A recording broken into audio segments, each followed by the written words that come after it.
Il y a eu un vol aussi entre la Mauritanie et la France qui aurait pu mal se terminer. Est-ce que vous pouvez raconter cette histoire de l'intérieur? Comment vous l'avez vécu? Parce que aussi, c'est monté très haut. C'est un vol Air France qui passe au sud de l'Algérie. Et là, le pilote a manifestement sur les ondes, moi j'y étais pas, mais c'est ce qu'on nous a raconté, une demande de se mettre sur un autre canal. Il se met sur l'autre canal et le gars dit posez-vous dans une base en Algérie et une bombe, on va la faire exploser si vous ne pesez pas. Et le pilote ignore et continue tout droit vers la France. Il prévient les autorités, est-ce qu'il y a une bombe, détournement ou pas.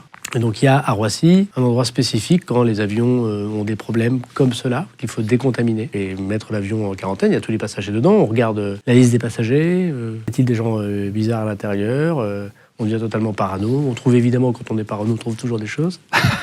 Et puis qu'est-ce qu'il faut faire? Est-ce qu'il faut faire évacuer ou pas les personnes? Est-ce qu'il faut faire évacuer ou pas les bagages? Bon, bref. Et on a passé 5 heures à découper cet avion. On n'a rien trouvé. Et on n'aura donc jamais su ce qui s'était passé.